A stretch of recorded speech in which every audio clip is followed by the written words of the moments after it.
Pierre Poilievre recently went on a radio show with Ben Mulroney and talked about a wide array of different things, such as being confronted by his security clearance, or I guess lack thereof, talked about housing, talked about tariffs, talked about Mark Carney, talked about his campaign, and much more, including the future Canadian dream and what that looks like. So that's what we're going to be taking a look at today.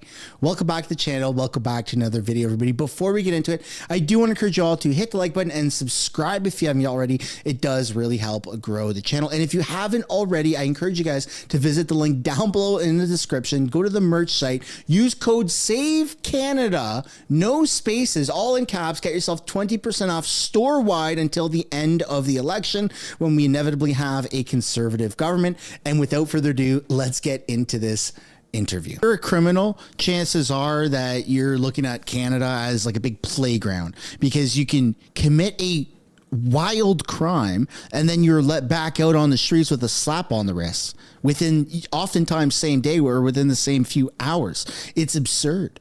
Crime has to be looked at as illegal. You have to almost fear the law. That's literally what the law is there for. You're supposed to not want to cross that line of the law and be a criminal. But right now, there's no penalization. So why are people not afraid of it? Well, there's nothing to be afraid of. So of course we have to be stricter when it comes to this. It's literal common sense.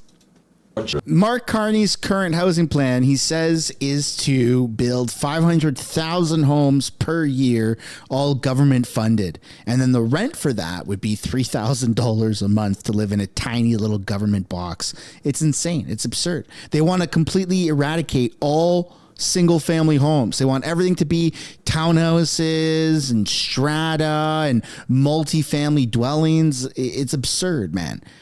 We don't want that. I mean, I don't want that. I personally love my single family home. It's incredible. We've got a backyard. We got 2 levels. We got neighbors on the left and right, but they're not too close, not too far. You know, if we eventually want to sell this and move to a bit of an acreage, that's possible. That's the beauty of Canada, is you can do that, right? You go to the big cities to be in a little box next to your neighbor, but out in the sticks, you don't want to have that. But that's what the Liberals want, is they want everything to be packed in like sardines, right? That 15-minute city concept. They want that everywhere, not just in Toronto and Vancouver and Nanaimo. They want it everywhere, out in the sticks even. That's not okay. People need their breathing room from their neighbors, the long country roads, right? Take me home, country roads. Like, yeah, that's phenomenal. That's what Canada's founded on, is big open land. Our crown land to Canadians, not to immigrants, not to temporary foreign workers, not to maybe even lease it to foreign companies that want to do business in Canada. But there should be strict requirements to be able to purchase crown land from the government. Like, as an individual, you need to reside in Canada for at least 10 years, be a citizen of Canada at least 10 years or more, right? Or even be born in Canada or something of the sorts, because we have so much crown land and we could actually sell it to Canadians instead of these 99-year bullcrap leases, right? And man, oh man, that would be incredible. Imagine developers using up some crown land, a Canadian developer company selling made in Canada homes to Canadian citizens. Freaking awesome, man. Totally awesome.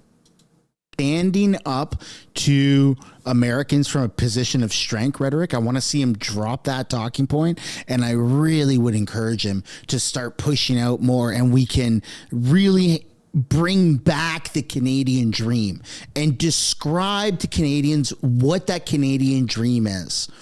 Coming fresh out of high school, going into post-secondary, either through the trades or a white-collar degree, and then getting right into the workforce in your young 20s and starting a family in your mid-20s, early 20s, late 20s, sometimes in your 30s, but being able to afford that lifestyle. Going on vacation several times a year, having a cottage, having a few recreational vehicles, having extra cash, investing in the markets for yourself, putting money towards your kids' education fund. Like, describe to Canadians what that looks like. I personally don't get excited by standing up to Americans from a position of strength. I could care less standing up to Americans from any position of anything. I don't want to stand up to America for anything. I don't care about America in that sense. I like America. Nothing's going to change my mind on that. Canadians want that beacon of hope. What does the Canadian dream look like? We all know what the American dream looks like because it's been talked about in movies. We need more talk for the Canadian dream. What does that look like? And describing that to people, I think, is going to really rally up a new level of patriotism here in Canada, and it's going to tap into the younger people. I think it's going to be phenomenal. That's my opinion. That's my opinion. I'd love to know your guys' opinion on that. I would really personally like to see more talk on that. Maybe I'm off base, but I think I'm hitting the nail right on the head.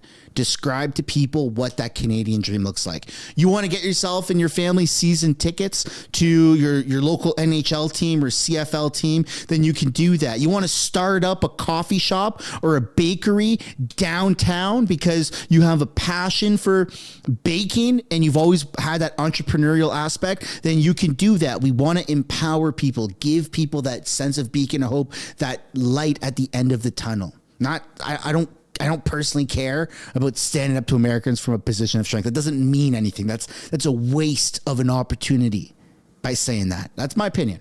As well, and yeah, his wife sitting there smiling the entire time, being extremely supportive. I think that Pierre has an incredible amount of momentum right now. His platform is very strong. His support is insanely strong. The polls are doing a reversal from being extremely sketchy to something that's a little bit more realistic. I do think that we are heading towards a possible blue wave.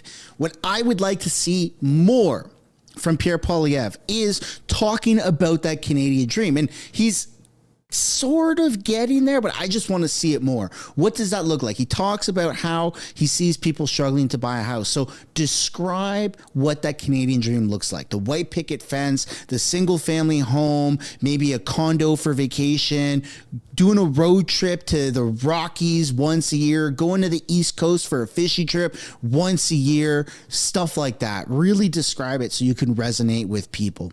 I think that Pierre is on really good path right now, and I'm very excited to see what comes next. As we are finding out, there's every single day new developments and new announcements, and Canada is just that much closer to being healed. That is the end of the interview. I hope you enjoyed it. If you did, be sure to drop a like, subscribe to the channel, and I'll see you all in another video. Bye for now.